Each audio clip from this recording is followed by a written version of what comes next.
Алматы шаарынан келдим. Бүгүнкү биздин ушул Садыр элибиз жөнүндө чоң жыйын болду.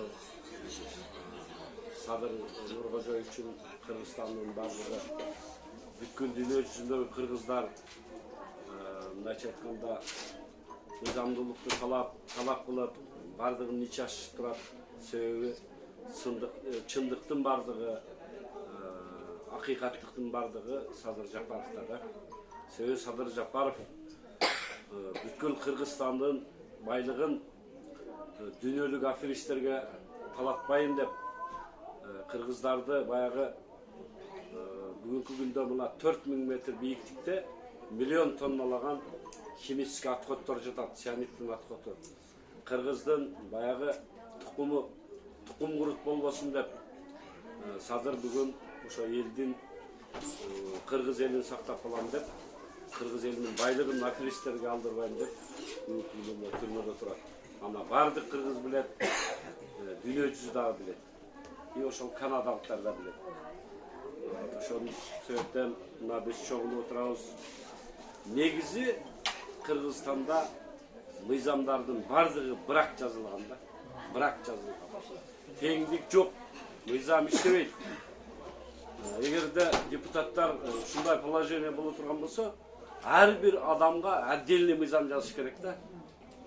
Ар бир адамга. Эми бардык саясий туткундарга иштеген мыйзам именно Садыр Жапаровго келип иштебей калышы бул. Кыргызстанда эми бул чоң атомный бомба да бул. Кыргызстанда мыйзам өлдү. Биягы жалпы кыргыз элинин саясаты өлдү деген. Саясат биздин бул закон бул биздин жашообуздун формуласы. Биз уже бул формуладан чыгып кеттик да. Мындайча айтканда, формуладан чыгып кеттик. Негизи мен биздин сот системасын бул карательный органдарга таң калам да. Тергөөчү кылмыштын аракетине баа берет да, аракетине. Анан анын жасалган деңгээлине, последствиясына баа берет. Биздикилер бир телефонный разговорго 14 жылдан 22 жылга чейин срок бериш. Эми бул просто күлкүнүчтүү да. Мына мисал үчүн телефонный разговорго, мына мисал үчүн Талгарбеков, Кубанычбек Кадыров ушуларга мисал үчүн 50 миңден 200 миңге чейин, же болбосо 1 жылдан условный берсе болот да, 3 жылга чейин. Булар совсем оптимшик болуп кетти да бүгүн. Оптим 22 жылга чейин беришем бул. Баягы именно сот системасында булар өздөрүнүн курсун жоготуп койду. Мен ушуга таң калам. Мисалы үчүн кылмыш тергөөчү мисалы үчүн ошо кылмыштын аракетине баа берет да. Аракет болгондон кийин ал жасалдыбы, жасалбадыбы?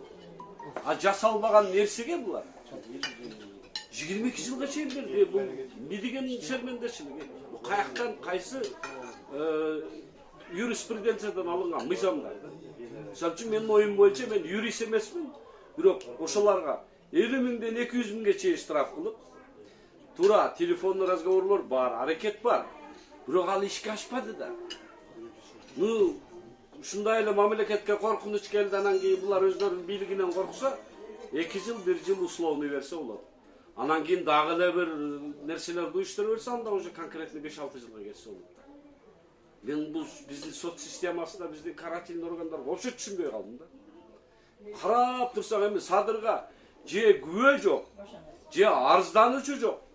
Күбөлөр баягы пытка менен өздөрү кайра мени ушундай кордук көрсөттү десе, эч ким укпай атат. Бул бизде алиги сот системанын өлүп чирип, совсем былгып кеткенин көрсөтүп турат да. Бул өлдү деген нарса.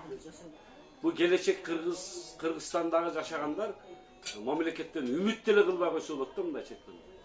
Үмүт деле, себеби мыйзам иштебегенден кийин эмне иштеп?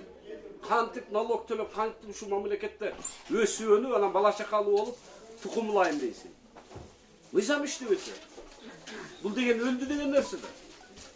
Эми ошону карап туруп президент ушуга өзү бир жыйынтык бериш керек да. Эгерде ушундай нерселерге маани бербесе, президент өзүнүн курсун жоготту деп эсептейм. Жоготуп, совсем шерменде болуп. Хорошо. 1 жыл кармайт, 2 жыл кармайт, 3 жыл кармайт. 4-cü жылда Атамбаевтан ham хуже болушат булар. Эгерде азыртан оңдо болсо. Мына Атамбаев айтчу эле. Баягы үзүлгөндү улаган, чачылганды жыйнаган деп. Эми чыныгы президент болсо жыйнаш керек. Керек болсо Садырды өзүнө тартып, мамлекетти башкарып кетсе болот да. Азыр эми бийлик мындай алганда баягы өзүнүн кемчилдигин көрсөтүп атат да. Өзүнүн кемчилдигин көрсөтүп, шунча элди убара кылып атат мындайча айтканда. Бардыгы убара, эмне? Кимдин эмне иши жокпу? Бардыгынын иши бар. Ушу ишин кечип, тиги расходуна ыраазы болуп, бардыгыбыз келдик. 4-5 миң, 6 миң, 7 миң расход кетет. Эми аны мисалы үчүн жок дегенде 15 күн, 10 күн жайсың да, карапайым адам. Эми ушуну президент түшүнүш керек да. Сооронбай Шарипович ушуну түшүнүш керек. Эгер түшүнбөсө анда мунун келечеги мен жакшылык менен бүтпөйт деп ойлойм.